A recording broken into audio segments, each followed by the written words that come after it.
Hello दोस्तों, chapter number 13 में आपका हार्दिक स्वागत है। और यहाँ पे हम जो बात करेंगे वो आईटी के उपयोग मतलब कि यूज़फुल एप्लीकेशन ऑफ आईटी का उपयोग करेंगे कि कहाँ आईटी का उपयोग कर रहे हैं हमारी डे टू डे लाइफ के अंदर, जो कि हमारी लाइफ को बहुत ही आसान बना रही है और हमारे बहुत ही इंपॉर्टेंट काम को कम कर रही है। इस तरीके से उसकी जो एफिशिएंसी है वो बढ़ रही है और हमारा जो टाइम कंज्यूमिंग है वो घट रहा है। तो उसके लिए कहाँ ये उपयोग हो रहा है, इसी को लेकर ये चैप्टर नंबर 13 है। चलिए देख लेते हैं चैप्टर नंबर 13 में हम क्या पढ़ने वाले हैं, उसके बारे में हम बात कर लेते हैं।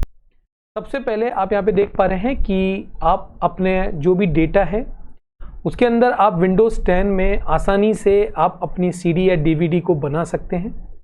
सीडी या डीवीडी को बनाने का मतलब है कि आप अपने डेटा को डिस्क पर लिख सकते हैं, रीराइट कर सकते हैं, डिलीट कर सकते हैं। कुल मिला के आप अपने जो भी डेटा है उसको सीडी एंड डीवीडी में आसानी से मैनेज कर सकते हैं। हालांकि आज के सिनेरियो के अंदर सीडी डीवीडी का उपयोग बहुत ज़्यादा कम हो गया है, लेकिन आपको पता होना चाहिए कि आप आसानी से आपका जो भी डेटा है वो आप डीवीडी में या फिर पेन ड्राइव में या फिर सर्वर साइट पे रख लेते हैं। तो लेकिन आपको एक बेसिक नॉलेज पता होना चाहिए कि जो भी आपकी इन्फॉर्मेशंस हैं, जैसे पहले सॉन्ग आते थे वो सब सीडी में आपको देख के मिलते थे, तो जो वीडियो फाइल होती थी, ऑडियो फाइल होती थी, उन सबको डीवीडी में बनाया जाता था, क्रिएट किया जाता था, जिससे कि आप इसको एक जो इक्विपमेंट होता है, एक प्लेयर होता है, उसके अंदर आप इस सीडी को डाल देते थे और आपको सारा डेटा मिल जाता था। अपने कंप्यूटर का उपयोग कर एक फाइल को आप आसानी से आप प्रिंट कर सकते हैं। इसके लिए भी हमने आपको एक स्क्रीनशॉट दिया है जिसको हम यहाँ पे समझा देते हैं। जो भी आपने एमएस वर्ड में टाइप किया है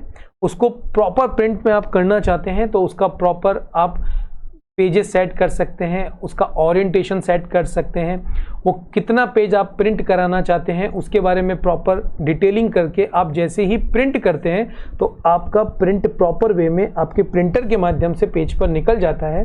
तो आसानी से जो भी आपके टास्क हैं उनको अगर आप पेपर वर्क में करना चाहते हैं या हार्ड वर्क में करना चाहते हैं तो आप पेपर में भी इसका प्रिंट कर सकते हैं। पेन ड्राइव एंड यूएसबी बहुत ही ज़्यादा इंपॉर्टेंट यूज़ होता है और बहुत ज़्यादा आप उपयोग भी कर रहे होंगे।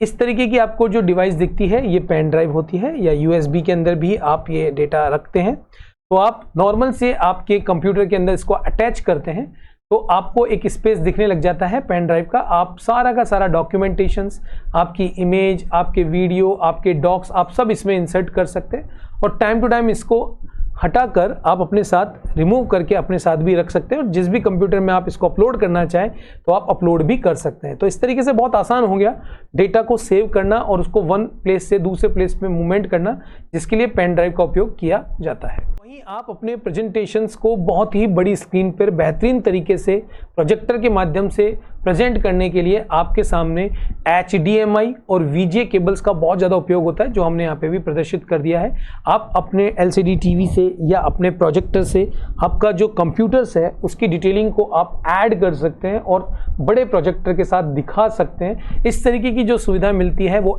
HDMI एंड VGA के माध्यम से मिलती है, जिसमें आप LCD LED टीवी के ऊपर भी आपके प्रोजेक्शंस को आप दिखाते हैं।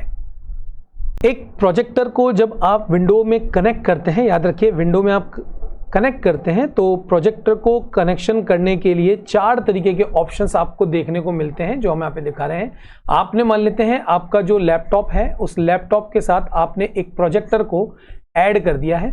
अब आपके लैपटॉप में 4 प्रोजेक्शन दिखते हैं कि आप PC ओनली चाहते हैं या आप डुप्लीकेट चाहते हैं, मतलब जो स्क्रीन आपकी है वही यहाँ पे दिखने लग जाए, या आप इसको एक्सटेंड करना चाहते हैं या सेकंड स्क्रीन ओनली ही शो करना चाहते हैं। तो ये 4 ऑप्शंस आपको विंडो की के साथ P दबाने पर मिल जाएंगे।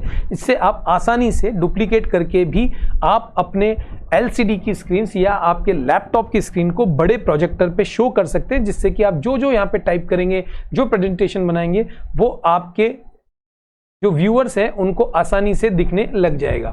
तो इस तरीके की कनेक्टिविटी भी आप अपने प्रोजेक्टर को विंडो के माध्यम से कनेक्शन करने का भी मिल जाता है, जिससे कि आपका टास्क आसान हो जाता है। जब भी आपके मोबाइल के अंदर कोई बहुत ही डेटा है जो आपने इमीडिएटली कहीं से क्लिक किया है और अगर आप चाहते हैं कि ये आपके PC के अंदर आ जाए आपके मोबाइल से डेटा, तो आप उसमें आसानी से फाइल को ट्रांसफ़र भी कर सकते हैं ब्लूटूथ के माध्यम से।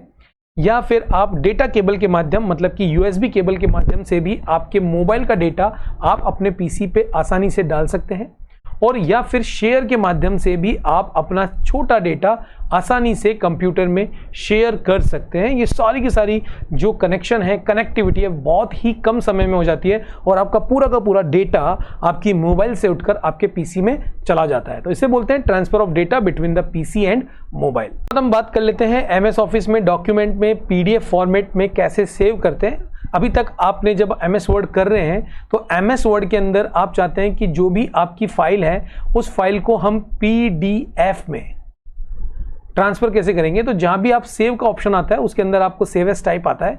यहां पे आप अपने कंप्यूटर से पीडीएफ को सेलेक्ट कर लेंगे और सेलेक्ट करने के बाद जैसे ही आप सेव करेंगे तो अब ये डॉक्स में ना सेव होके ये पीडीएफ में सेव हो जाएगा, जिससे कि एडिटेबल समस्या खत्म हो जाती है। मतलब जो आपका जैसा का जैसा ड्राफ्ट है, पोर्टेबल जैसा ड्राफ्ट है वैसा की वैसे ही सामने वाले को मिल जाता है, जिससे कि किसी भी तरह का चेंजेस वो कर नहीं सकता, आपके डॉक्यूमेंटेशन ओरिजिनल ही रह जाता है। स्टोर पॉइंट सेल्स क्या काम करता है कि जैसा आपका यूज़र है, कभी कभार ऐसा हो जाता है कि कंप्यूटर्स में किसी तरीके से सारी फाइल क्रैश हो जाती है और सिस्टम वैसे काम नहीं करता जो आपने करंटली छोड़ा हुआ होता है।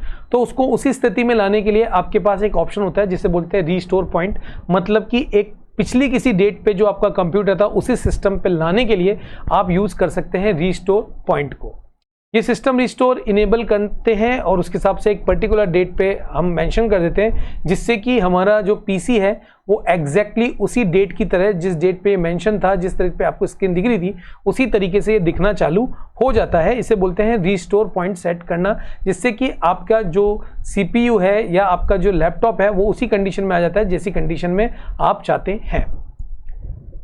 यदि आप अपने किसी भी फाइल एंड फोल्डर को स्कैन करना चाहते हैं तो उसके लिए आप नॉर्थन, क्विक हील, अवीरा, कैपस्काई, इस तरीके के बहुत सारे सॉफ्टवेयर, एंटीवायरस सॉफ्टवेयर्स आपको मार्केट में अवेलेबल है, जिससे कि आप आसानी से स्कैन करवा सकते हैं अपने किसी भी फोल्डर को, अपनी किसी भी फाइल को, जिससे पता लग जाए कि किसी तरह का वायरस इसमें नहीं है। तो ये सुविधा भी आपको मिलती है आईटी के माध्यम से कि आप अपने वायरस जो आपके मोबाइल में या फिर डेस्कटॉप पर या फिर आपके जो लैपटॉप है उसमें एंटर कर रहा है तो उससे आप बच सकते हैं। उसके लिए आप एंटीवायरस का भी उपयोग कर सकते हैं।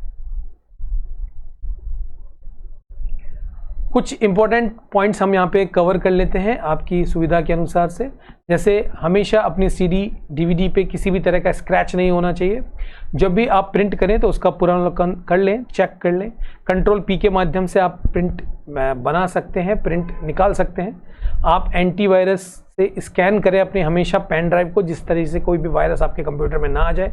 और हमेशा जब भी आप अपनी स्ट्रीमिंग करते हैं तो हमेशा स्मार्टफोन या टैबलेट में अपना सूचना जो स्ट्रीम करने के लिए आप गूगल क्रोमकास्ट का भी उपयोग कर सकते हैं, जिससे कि आपकी इंफॉर्मेशन सुरक्षित रहे। इस वीडियो सेशंस में हमने बात की है कि किस तरीके से आईटी का उपयोग करके आप अपनी वर्क एफिशिएंसी को बहुत ज़्यादा बढ़ा सकते हैं।